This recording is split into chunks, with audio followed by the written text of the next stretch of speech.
ஒரு வரலாறு, அவர்களுக்கென்று ஒரு அரசியல் பின்புலம், இந்த செட்டியார்கள், குறிப்பாக நாட்டுக்கோட்டை செட்டியார்களுடைய அந்த வணிக பேச்சுக்கள் பல்வேறு நகரங்களில் மதுரை மீனாட்சி அம்மன் கோயிலுக்கு அவர்கள் செய்த பணி என்பது மிகப்பெரியது. எல்லா வானிலை மாற்றங்களுக்கும் பெஸ்டா இருக்கும் இந்த ரூபில் எக்ஸ்பெயின்ஸ். உயரங்களை மட்டுமல்ல, வாழ்க்கையையும் உயர்த்துகிறோம். துல்லியமான தொழில்நுட்பம், நம்பகமான பாதுகாப்பு, உயர்வின் புதிய அடையாளம். Accord elevators. மருத்துவம் முதல் பொறியியல் வரை உங்கள் கனவுகளுக்கு சரியான முகவரி Indira group of educational institutions. Call 9841385858. Nattukottai செட்டியார்கள் இந்த பெயர் பெறுவதற்கான காரணம் என்ன? நாட்டுக்கோட்டை செட்டியாருக்கென்று ஒரு வரலாறு, அவர்களுக்கென்று ஒரு அரசியல் பின்புலம், வணிக பின்புலம் இருப்பதை நம்ம பார்க்கணும். காரணம், இன்னைக்கு நம்ம செட்டிநாடு என்று அழைக்கப்படுகின்ற 96 ஊர்கள், அதுதான் செட்டியார்கள் அதிகமாக வாழக்கூடிய பகுதி. குறிப்பாக நாட்டுக்கோட்டை செட்டியார். மதுரை ஆட்சி செய்த பாண்டிய மன்னர்கள் இவர்களுக்கென்று ஒரு 96 கிராமத்தை கொடுத்து இங்கே வசிங்கன்னு சொன்னாங்களாம். நாட்டுக்கோட்டை செட்டியாரை பற்றி வரலாறு. இவர்கள் பெரும்பாலும் பர்மாவில் வணிகம் செய்தவர்கள் என்று சொல்லப்படுது. வியாபாரத்திலும் மிகப்பெரிய அளவில் கொடிகட்டி பிறந்தாங்க. இன்னொன்று சொன்னால், நீங்கள் எந்த சமூகத்தையும் எடுத்துக்கங்க, பேசுவாங்க, எல்லா டெக்னிக் இருக்கும். ஆனால் இந்த செட்டியார்கள், குறிப்பாக நாட்டுக்கோட்டை செட்டியார்களுடைய அந்த வணிக பேச்சுக்கள் ரொம்ப நுணுக்கமானவை. எப்படி பேசணும், இன்றைக்கி சினிமா எங்கே எடுப்பீங்க, அவுட்டர் எடுப்பீங்க. சென்னையில் பல ஸ்டூடியோக்கள் வந்து விட்டன. ஆரம்ப கட்டத்தில் சினிமா காரைக்குடியில் எடுக்கப்பட்டது. பல்வேறு நகரங்களில் மதுரை மீனாட்சி அம்மன் கோயிலுக்கு அவர்கள் செய்த பணி என்பது மிகப்பெரியது. காரைக்குடி அழகப்பா யூனிவர்சிட்டி அவங்களோட தான் கல்விக்கு ரொம்ப முக்கியத்துவம் கொடுத்தாங்க. காரணம், கல்விதான் ஒரு சமூகத்தை மாற்றும் அப்படிங்கிற நம்பிக்கை அவர்களுக்கு இருந்ததன் காரணம். ஆகாயம் தமிழ் பார்வையாளர்களுக்கு அன்பு வணக்கம். இன்றைய நேர்காணலில் எழுத்தாளர் புதுவனம் ஹலீம் அவர்கள் நம்முடைய இணைந்திருக்கிறார். அவரோடு பேசலாம். வணக்கம். வணக்கம். நாட்டுக்கோட்டை செட்டியார்கள் என்று சொல்லப்படக்கூடிய வணிக சிறப்பும் அதே போன்ற பிரமாண்டமான வீடுகளை பின்னணியாக கொண்டு வாழக்கூடிய ஒரு சமூகமாக இன்றைக்கும் வரலாற்றில் பார்க்கப்படுது. இன்றும் அவர்கள் தொழில்துறைகளையும் சரி ஒரு உயர்ந்த நிலையில் இருக்கிறாங்க. குறிப்பாக புதுக்கோட்டை, காரைக்குடி, சிவகங்கை இது போன்ற பகுதிகள்லாம் இந்த மக்களுடைய பாப்புலேஷன் அதிகமாக காணப்படுது. இந்த பெயர் பெறுவதற்கான காரணம் என்ன? அதாவது, நாட்டுக்கோட்டை செட்டியார்கள் செட்டியாரில் ஒரு பிரிவினர், செட்டியார் சமூகத்தில் ஒரு பிரிவினர் தான் நாட்டுக்கோட்டை செட்டியார்கள். ஏன்னா செட்டியாரில் கோமுட்டி செட்டியார் இருக்காங்க, ஷெட்டிகள் இருக்காங்க, 24 வீடு மனை செட்டியார், பல்வேறு வகையான செட்டியார் சமூக மக்கள் இருக்காங்க. ஆனால் நாட்டுக்கோட்டை செட்டியாருக்கென்று ஒரு வரலாறு, அவர்களுக்கென்று ஒரு அரசியல் பின்புலம், வணிக பின்புலம் இருப்பதை நம்ம பார்க்குறோம். நீங்கள் கூட சொன்னீங்க, இவர்கள் பெரும்பாலும் சிவகங்கை, புதுக்கோட்டை, காரைக்குடி இந்த பகுதிகளில் தான் வசிக்கிறார்கள் என்று. அது உண்மையும் கூட. காரணம், இன்றைக்கி நம்ம செட்டிநாடு என்று அழைக்கப்படுகின்ற 96 ஊர்கள், அதுதான் செட்டியார்கள் அதிகமாக வாழக்கூடிய பகுதி. குறிப்பாக நாட்டுக்கோட்டை செட்டியார், தேவகோட்டை, காரைக்குடி, பள்ளப்பட்டி, இப்படி அந்த பகுதியை சுற்றி இருக்கின்ற 96 ஊர்களை உள்ளடக்கிய ஒரு பகுதி தான் செட்டிநாடு. இந்த செட்டியார் வரலாற்றை நம்ம பின்னாடி போய் பார்த்தோன்னா, அது சோழர் காலத்தில் ஆரம்பிக்கும். பொதுவாக செட்டியார் என்றாலே வணிகம், இது சமஸ்கிருத வார்த்தை தான். ஷெட்டி, தெலுங்கில் கூட ஷெட்டிம்பாங்க. ஆமாம். இவர்கள் சோழர் காலத்தில் அதிகமாக வாழ்ந்தது பூம்புகாரில் தான். நீங்கள் சொல்கிற காரைக்குடியிலையோ சிவகங்கையிலோ அப்போ இல்லை. அவர்கள் அடிப்படையில் சோழ நாட்டை சார்ந்தவர்கள். பூம்புகார், இன்றைக்கி காவிரி பூம்பட்டினம் சொல்லக்கூடிய பகுதியை தான் பூர்வீகமாக கொண்டவர்கள். அந்த காலகட்டத்தில் வணிகம், அவர்கள் கப்பல்களில் பயணப்பட்டு வெளிநாடுகளுக்கு வணிகம் செய்ய சென்றவர்கள். பின்னாடி பாண்டிய மன்னர்களோடு தொடர்பு ஏற்படுத்தி உள்ளே வந்தவுடனே மதுரை ஆட்சி செய்த பாண்டிய மன்னர்கள் இவர்களுக்கென்று ஒரு 96 கிராமத்தை கொடுத்து இங்கே வசிங்கன்னு சொன்னாங்களாம். இது நாட்டுக்கோட்டை செட்டியாரை பற்றிய வரலாறு. சிவகங்கையிலிருந்து காரைக்குடி, புதுக்கோட்டையிலிருந்து ராமநாதபுரம் வரை அவர்களுடைய அந்த பகுதி படர்ந்திருக்கிறது. இப்போ இந்த செட்டியார்கள் வந்து இன்றைக்கி நீங்கள் சொன்னீங்க, அவருடைய வீடுகள் பிரம்மாண்டமாக இருக்குது. இன்றைக்கும் காரைக்குடி பகுதியில் போனீங்கன்னா அந்த செட்டியார் வீடுகளை பார்த்தால் அத்தனை ஜன்னல்கள், நூற்றுக்கணக்கான ஜன்னல்களுடைய வீடுகள் இருக்கும். பிரம்மாண்டமான பங்களாக்கள் இருக்கும். ஆளே இருக்க மாட்டாங்க, கட்டி போட்டிருப்பாங்க. ஏன்னா நீங்கள் அந்த பஸ்ஸில் பயணம் பண்ணி போனீங்க அப்படின்னு சொன்னால் அவங்க வீடுகளை கடந்து தான் போவாங்க. நீங்கள் தொண்டிக்கு போகும்போது அந்த வழியாக தான் நீங்கள் போவீங்க. இப்போ இது எப்படி ஏற்பட்டது என்றால், ஆரம்ப காலத்தில் 1910 20 காலகட்டங்களில் இவர்கள் பெரும்பாலும் பர்மாவில் வணிகம் செய்தவர்கள் என்று சொல்லப்படுது.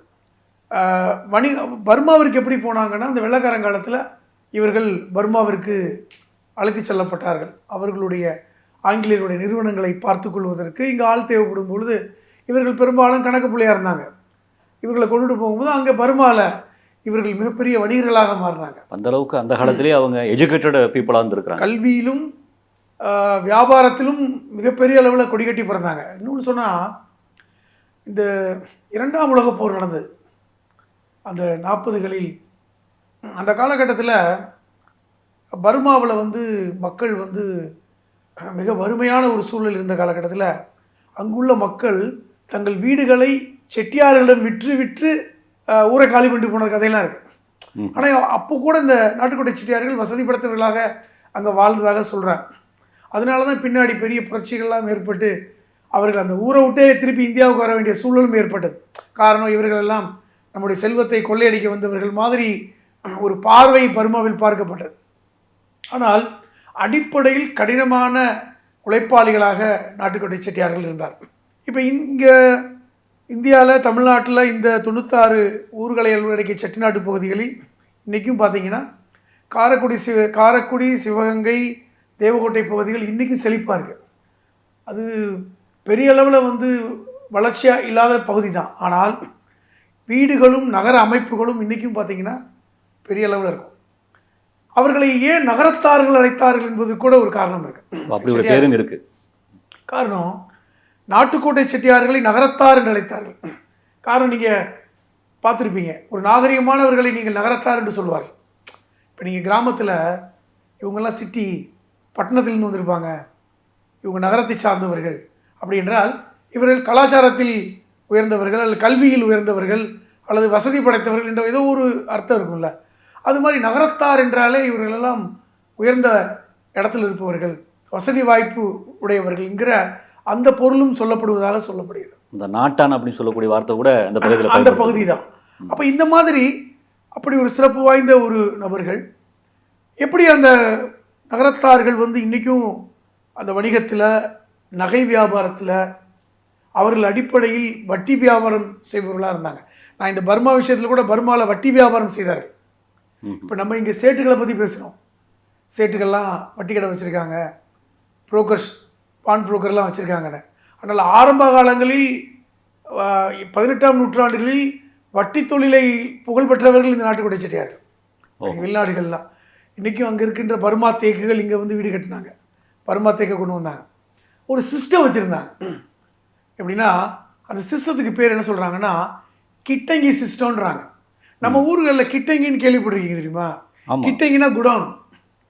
கிட்டங்கினா குடவுன், எல்லா பொருளையும் வச்சுருப்பாங்க. ஒரு பெரிய வீட்டில் கிட்டங்கி இருக்கும், அந்த கிட்டங்கிக்குள்ளே எல்லா ஜாமானும் வச்சுருப்பாங்க. அது மாதிரி நீங்கள் சொல்லக்கூடிய அந்த கிட்டங்கிற பேரில் உள்ள வீடு கூட எங்கள் பகுதியில் கூட இருக்குது, கிட்டங்கி வீடுன்னு சொல்லுவாங்க. இல்லை, அதுதான் சொல்கிறேன், அது எல்லா இடத்துலையும் இருக்காது. பெரிய பணக்காரர்கள் வீட்டில் தான் கிட்டங்கி இருக்கும். காரணம், குதிரை லாயம் இருக்கும். ஆமாம், அப்போ கிட்டங்கிலாம் கட்டி போட்டுருப்பாங்க. பெரிய பெரிய நில சுரங்கங்கள் வச்சுருப்பாங்க கிட்டங்கியில், பல்வேறு பொருள்களை கிட்டங்கியில் வச்சுருப்பாங்க, பெரிய குடவுன் அப்படிங்கிற மாதிரி. இந்த கிட்டங்கி சிஸ்டத்தை உருவாக்கியவர்கள் நாட்டுக்கோட்டை செட்டியார்கள் அப்படின்னு சொல்கிறாங்க. அந்த சிஸ்டத்தில் தான் வியாபாரம் பண்ணுவாங்க. இப்போ நீங்கள் நாட்டுக்கோட்டை செட்டியார்களாக இருக்கக்கூடியவர்கள் தங்களுடைய குழந்தைகளை கூட தங்கள் வணிகத்தில் உடனே கொடுத்துட மாட்டாங்க, இடம் கொடுக்க மாட்டாங்க. இப்போ ஒரு பெரும் பணக்காரர் இருக்காருன்னு வைங்களேன், அவர் தன்னுடைய மகனையோ அல்லது குடும்பத்தை சார்ந்தவர்களையோ இன்னொரு நிறுவனத்தில் வேலை பார்க்க விடுவாங்க. ஒரு அடிமட்ட வேலையை பார்க்கணும். அடிமட்ட வேலையிலிருந்து மேல்மட்ட வேலை வரை கற்றுக்கொள்வதற்கு ஒரு குறிப்பிட்ட காலத்தை அவர்கள் வைத்திருப்பார்கள். அதில் கற்றுக்கொண்டு தேர்ச்சி அடைந்து விட்டால் அவருக்கு உடனே பெரிய நிறுவனத்தை வைத்து கொடுத்து விடுவார்கள். ஒரு வேலை பார்த்த ஒருவர் இன்றைக்கி அப்புறம் எம்டியாக இருப்பார். காரணம் என்னென்னா, தன்னுடைய நிறுவனத்தில் அவர் வேலை பார்த்தார் என்றால் ஒரு முதலாளியாக தான் இருப்பார், தொழிலாளியாக இருக்க மாட்டார். இப்போ ஒரு முதலாளியுடைய பையன் இன்னொரு நிறுவனத்தில் தொழிலாளியாக வேலை பார்த்து அதில் அடிச்சுவடைகளை கற்றுக்கொண்டு ஃபண்டமெண்டல் அந்த பிஸ்னஸ் டெக்னிக்கை தெரிந்து கொண்டு சொந்தமாக வியாபாரம் பண்ணுவார். இது கிட்டங்கி சிஸ்டத்தில் ஒரு பகுதின்றாங்க ஒன்று. இரண்டாவது, பணத்தை பெருக்குவது எப்படி என்று இன்றைக்கும் நீங்கள் சொல்லணும்னா யாரை கேட்பீங்கன்னா யூதர்களை சொல்லுவார். உலகில் முதல் வங்கியை ஆரம்பித்தவர்கள் யூதர்கள் தான். இப்போ ஆரம்ப காலத்தில் பாலஸ்தீனத்தை உருவாக்குவதற்கு முன்பாக உலகம் முழுவதும் பல்கி பெருகி இருந்த யூதர்கள் பாலஸ்தீனத்தில் வந்து இடம் வாங்குறதுக்கு தான் ஃபஸ்ட்டு முயற்சி பண்ணாங்க. அப்பொழுது அவர்கள் செய்த முதல் வேலையே வங்கி ஆரம்பித்தது தான்.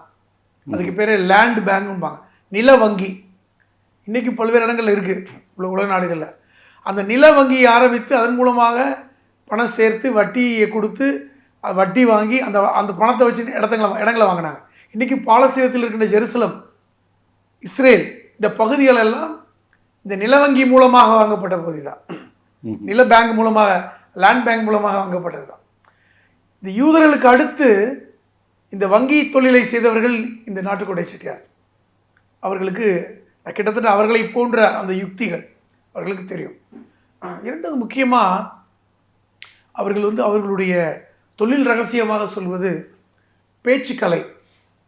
நீங்கள் எந்த சமூகத்தை எடுத்துக்கங்க, பேசுவாங்க, எல்லா டெக்னிக் இருக்கும். ஆனால் இந்த செட்டியார்கள், குறிப்பாக நாட்டுக்கோட்டை செட்டியார்களுடைய அந்த வணிக பேச்சுக்கள் ரொம்ப நுணுக்கமானவை, ரொம்ப நுணுக்கமானவை. எப்படி பேசணும், ஒரு கடினமற்ற சூழலை எப்படி உருவாக்கணும், ஒரு உறவுகளை எப்படி பேணுவது, பிற சமூக மக்களோடு எப்படி நெருக்கமாக இருப்பது, இதெல்லாம் அவர்களிடம் கற்றுக்கொள்ள வேண்டிய செய்தி. உதாரணமாக இப்போ சொல்லலாம், இன்றைக்கும் பாப்புலராக இருக்கின்ற பல்வேறு அரசியல் தலைவர்கள் நாட்டுக்கோட்டை செட்டியார் சமூகத்தை சார்ந்தவர்கள். ப. சிதம்பரம் நாட்டுக்கோட்டை செட்டியார் சமூகத்தை சார்ந்தவர். கவிஞர் கண்ணதாசன் நாட்டுக்கோட்டை செட்டியார் சமூகத்தை சார்ந்தவர். ஏவிஎம் ஸ்டுடியோ அந்த நிறுவனம் அதை சார்ந்தவர்கள்.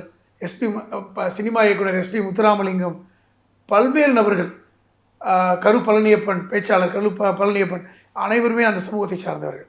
இன்றைக்கும் இருக்கின்ற பல்வேறு வியாபார நிறுவனங்கள் அந்த அந்த அந்த சமூகத்தை சார்ந்தவை.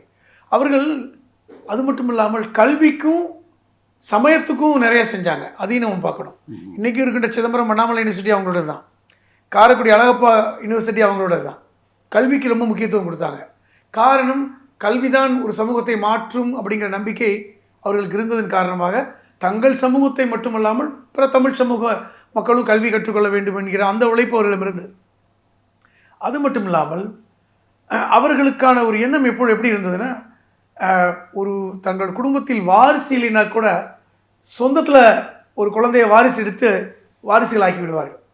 அந்த ஒரு தன்மை இருந்தது. காரணம், அந்த சொத்து பிரிந்து விடக்கூடாது, சொத்து வந்து அனாதையாகி போயிடக்கூடாது, தானத்துக்கு கொடுத்து விட முடியாது அப்படிங்கிற எண்ணப்பாடுகளுக்கு இருந்தது. இல்லை, பொதுவாகவே செட்டியாரை பற்றி குறித்து நம்ம கேள்விப்படுறோம். பங்காளி முறையை வந்து அவங்க கையாளுவாங்க, அந்த அளவுக்கு தன்னுடைய உறவினர்களை விட்டு கொடுத்துட மாட்டாங்க. ஒரு அடாப்டட் ஒரு எண்ணம் அவங்களுக்கு எப்பவுமே இருக்குன்னு சொல்லுவாங்க. இல்லை, உண்மை அது. இன்னைக்கு நம்ம பங்காளிகள் நம்ம பேசுகிறோம்ல, அது அங்கிருந்து வந்தது தான். அதை நான் சொல்ல நினச்சேன். இன்னைக்கும் பங்காளிகளுக்கு உரிய மரியாதையை கொடுக்குற சமூகம் நாட்டுக்கோட்டை செட்டியார் சமூகம். காரணம், பங்காளிகளிடமிருந்து வாரிசுகளை எடுத்துக்கொள்கின்ற பழக்கம் அவர்களுக்கு இருந்தது. அது எப்படின்னா, தனக்கு குழந்தை இல்லைன்னா தம்பியுடைய மகனை ஸ்வீகாரம் எடுத்துக்கொள்வார்கள். அதுதான் அதுக்கப்புறம் மற்ற சமூகத்தில் பெருசாக வந்தது. ஸ்வீகாரம் எடுத்துக்கொள்ளக்கூடிய பழக்கம் இருந்தது.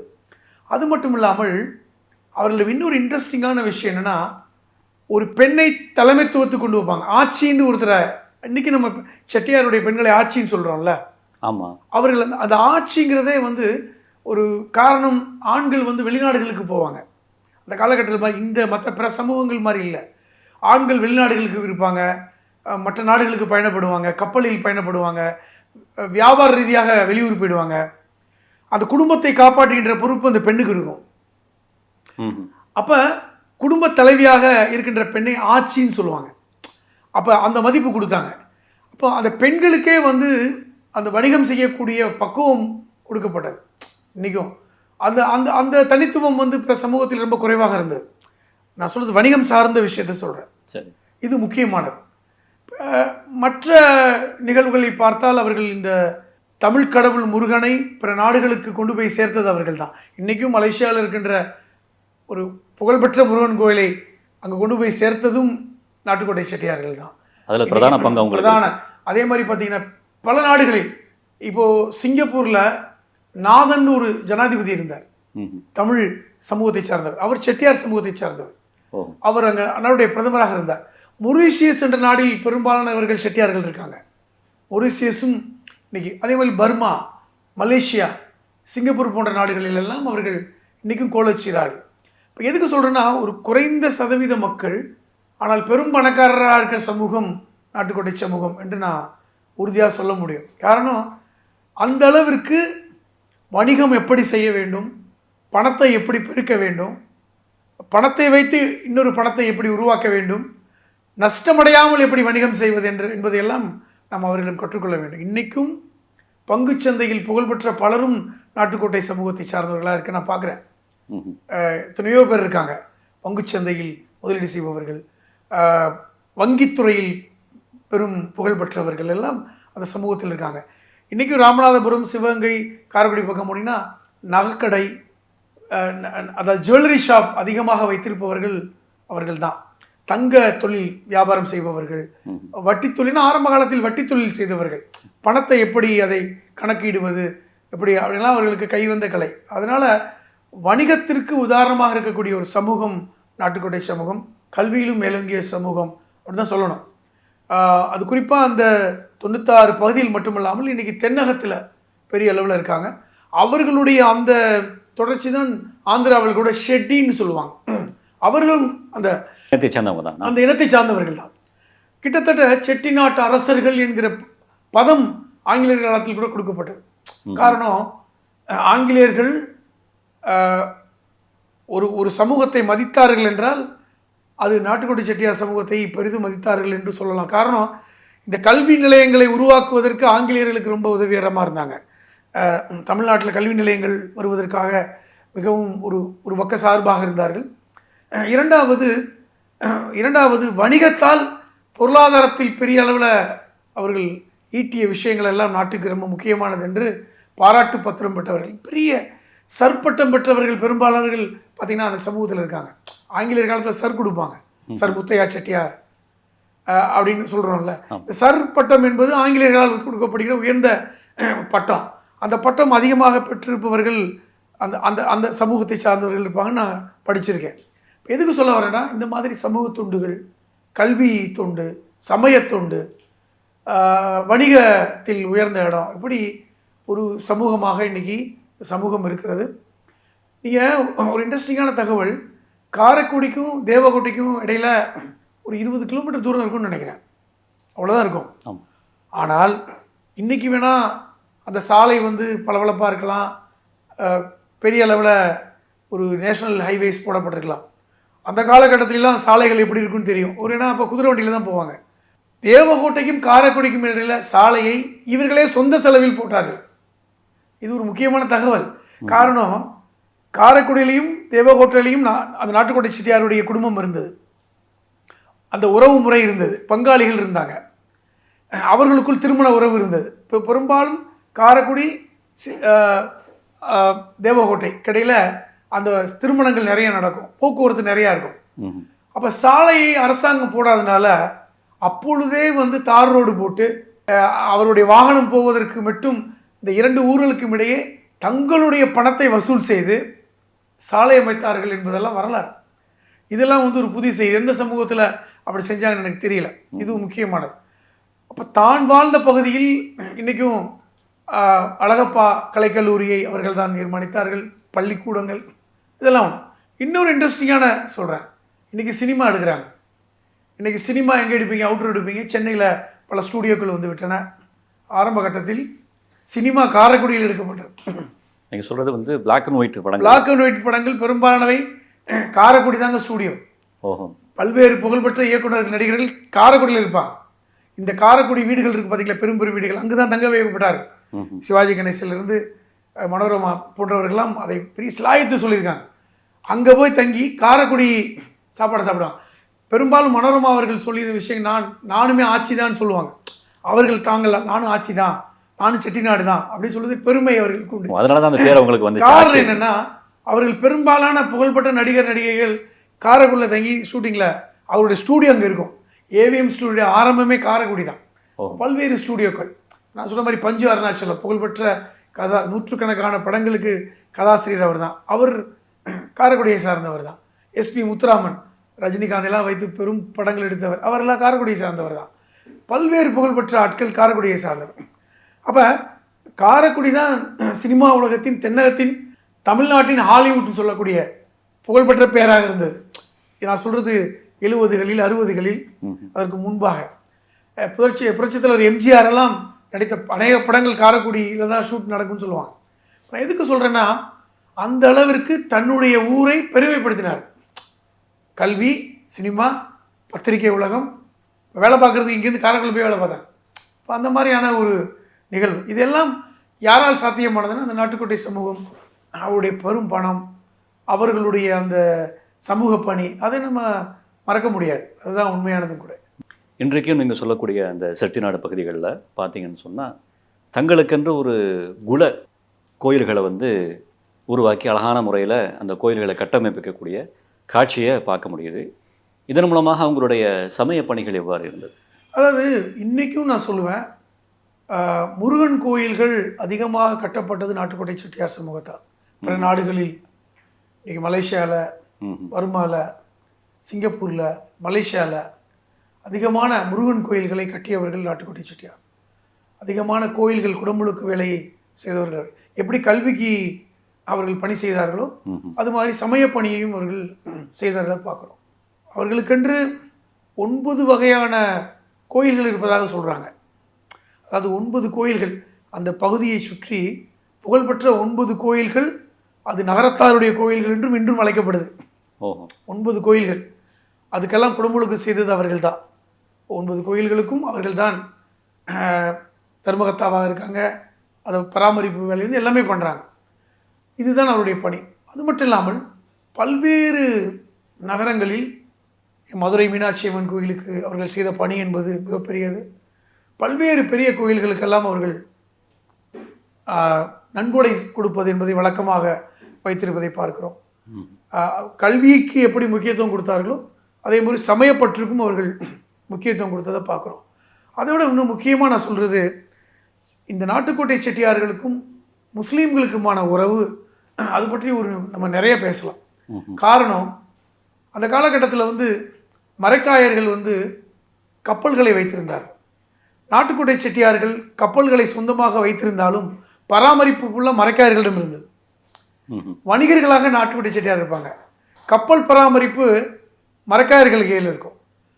இருவரும் சேர்ந்து தான் கப்பல் பயணம் இருக்கும்.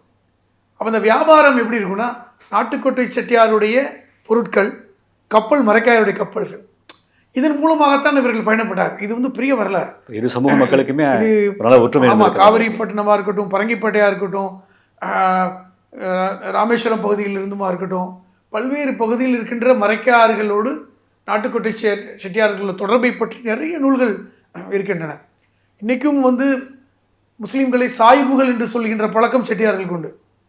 சாயிபுகள்னு சொல்லுவாங்க. ஆமாம், அது இவர்கள் செட்டியார்கள் என்று செட்டியார்கள் ஆட்சிகள் என்று இவர்கள் அழைப்பதும், இவர்கள் சாயிபுகள் மரைக்காயர்கள் என்று அழைப்பதும் இன்றைக்கி வழக்கம். அந்த சொல்லாடல் எப்படி வந்ததுன்னா இந்த உறவு தான். பர்மாவில் பெரிய அளவில் வியாபாரம் செய்தவர்கள் முஸ்லீம்களும் செட்டியார்கள் தான். அப்படி தான் பார்க்கணும் நீங்கள், வேற எந்த சமூகம் இல்லை. அதனால் 2 பேருக்கும் எப்படி நெருக்கம்னா, கப்பல்களில் தான் பயணப்பட வேண்டும். விமானம் அப்பொழுது பெரிய அளவில் இல்லை. அப்போ கப்பல் பயணத்தின் மூலமாக வருவார்கள். கப்பலை சொந்தமாக வைத்திருப்பார்கள் மரைக்காயர்கள், மரக்கலம் வைத்திருப்பவர்கள் மரைக்காயர்கள் சொல்லக்கூடிய இஸ்லாமியர். அப்போ இந்த தொடர்பு அவர்களுக்கு உண்டு. 2வது, நாட்டுக்கோட்டை செட்டியார்களுக்கு முஸ்லீம்களோடு உள்ள உறவில் இன்னொரு முக்கியமானது, உள்ளே வரை இஸ்லாமியர்களை அழைத்து செல்லும் பழக்கம் நாட்டுக்கோட்டை செட்டியார்களுக்கு உண்டு. இப்போ ஒருத்தரை நம்ம ஒரு வாசலில் வரைக்கும் பேசுவோம், அல்லது அந்த என்ட்ரன்ஸ்லேயே பேசிட்டு அனுப்புவோம். ஆனால் அவர்கள் சொல்கிறார்கள், இஸ்லாமியர்களோடு நாங்கள் எங்களுடைய உறவு என்பது வீட்டுக்கு உள்ளறை வரை நாங்கள் நெருக்கமாக போகக்கூடியவர்களாக இருந்தோம். அதே போன்று தான் செட்டியார்களும் மரைக்காயர்களுடைய வீடுகளுக்கு செல்வது போவது என்பதெல்லாம் பெரிய ஒரு பங்காளி உறவை போன்று நெருக்கமான உறவு என்று இன்றைக்கும் அந்த தென்னகத்தில் சொல்வதை பார்க்குறோம். இதெல்லாம் எதிலிருந்து வருகிறது என்றால் வியாபாரம் தான். அடிப்படையில் 2 பேரும் வியாபாரிகள், அடிப்படையில் 2 பேரும் வணிக கப்பல்களை வைத்திருந்து வணிகம் செய்தவர்கள், திரைக்கடலில் ஓடி திரவியம் தேடுவதை தொழிலாக வைத்திருந்தவர்கள். அந்த தொடர்பு என்பது நீண்ட நெடிய காலமாக இருந்தது என்கின்ற வரலாற்று செய்தி பல்வேறு ஆவணங்களின் மூலமாக உறுதிப்படுத்தப்பட்ட ஒரு செய்தியாக இருக்கிறது. மற்றொரு நேர்காணல் சந்திக்கலாம். தகவலுக்கு நன்றி.